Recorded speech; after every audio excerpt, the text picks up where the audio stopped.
What's going on, everybody? Welcome back to TTB Ravens Media, bringing you the second video of day 3 of the NFL draft. I got 3 videos that one's already come out, got this video, and got another one coming out prior to the draft. Then I'll have a reaction video for every single pick. They'll all be instant reactions. I'll have a day 3 recap. I'll have a full draft recap, ton of content, but in general, Daily Ravens content. Subscribe to be able to see all that type of content. Hit notification bell if you want to see every single time I upload a new video, because it is like rapid fire pace. But in this video, I'm talking about the offensive players that I like in the third day of this draft. And if you want to know kind of the positions that I'm looking at, you'd have to watch the last video where I talk about like positions of need and that type of thing.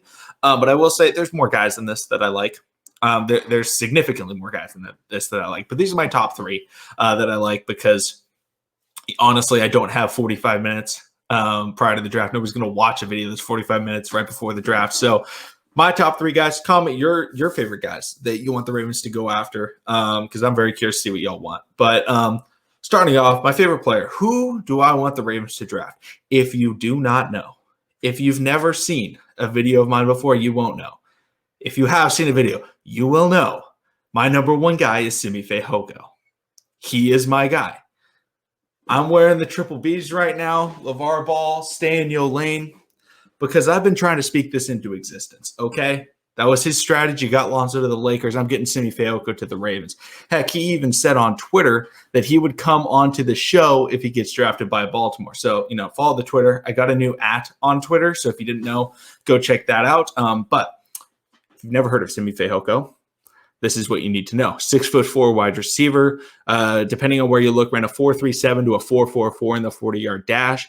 What he is good at, ball skills, tracking the ball over the shoulder, contested catches as a vertical deep threat down the field.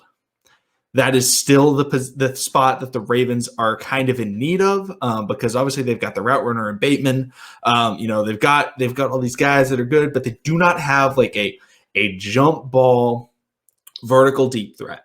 So I think that Simi Fakuko could absolutely be great for that. But like I said, incredible ball tracking, good hands, he's physical, and coming from Stanford, a very heavy run program, coming to Baltimore and being asked to block wouldn't be something that he would, shy away from. He accepted an offer to Stanford, I believe in 2018. He went out to Seoul, South Korea on a mission, then came back and played for 2 seasons. So he agreed to go to Stanford when they were running the ball a lot more than they have in recent years, but he still agreed to go there. Like he was willing to go in and block and things like that. So you're not worried about that with him.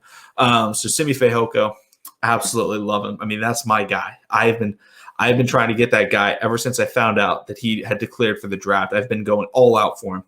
But if anybody's watched the channel before, I'm sorry. I've talked about Simi Fakuko more than maybe anybody has ever talked about him. But getting into the next player, I got Kenneth Gainwell. Shout out to Skeptic. He put me on the Gainwell train a few days ago, because I talked about going after like Travis Etienne.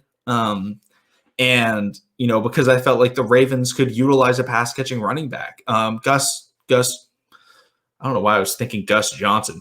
Gus the Bus, Gus Edwards is, I don't know how much longer he'll be in Baltimore. He only has 1 year left in Baltimore right now under contract. And how much is he going to cost? He's relatively replaceable in the sense that we could get somebody that could put up similar production next to J.K. Dobbins. So why not get a guy that can catch really well? And Kenneth Gainwell is a running back out of Memphis. He's got great hands. And that's something that obviously Ravens fans would love, because playoff drops are the biggest problem for this team for some reason. Sorry, JK. Sorry, Mark Andrews. Sorry. I don't know. Go back, Seth Roberts. A lot of drops in the playoffs. It's very painful to watch. Kenneth Gainwell, I don't see many drops coming from him. He's very, very good catching the football. Honestly, when I saw him, I was thinking Antonio Gibson, running back out of Memphis, drafted last year, but like better. The way he runs, he's got great balance. He's always in position to like just hit somebody with a nasty spin move. Go watch his highlights. He's a ton of fun to watch. He's always making guys miss. He's always a threat to take something, to take a short play into a long one, to make one guy miss and get to the next level of the defense. He got great balance.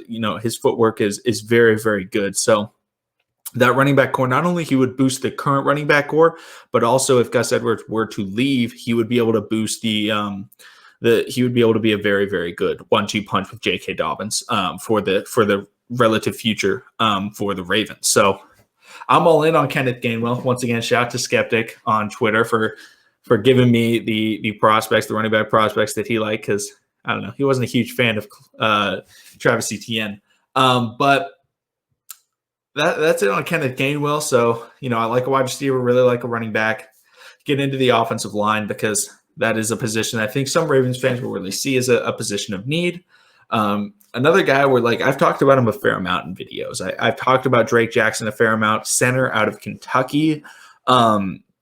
Yes, we do have, I don't know, he's not technically a center, but we do have Bradley Bozeman, who can play center. He played center at Alabama.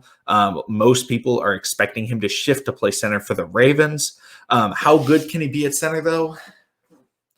I don't think he can ever be great. I think he could be competent.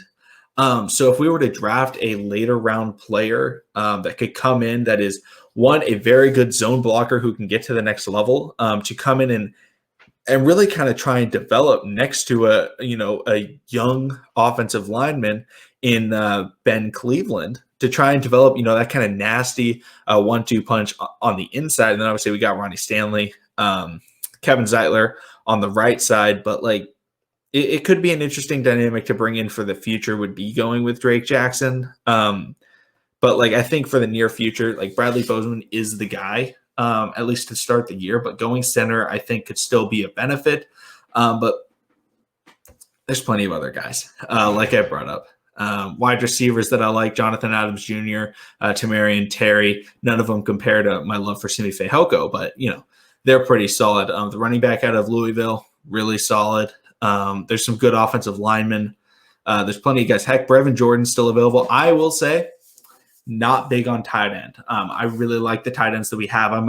That may be because I'm a massive Josh Oliver fan. Truly I am. I think he could literally be what Hayden Hurst was for the Ravens 3 tight end set offense. So I'm very excited for that. But let me know down in the comment section down below your favorite guys for the Ravens to target today. Because, I could not go over everybody. It would have taken, heck, it could have taken multiple hours for me to go over everybody, because there's a ton of guys that I like. So thank you all for watching. Subscribe, Daily Ravens content. Turn on the notification bell to see really when I post all my daily videos today, because there's going to be 7 or 8 videos that come out. Like the video, if you like the video, comment thoughts. See y'all again in an hour talking about defense.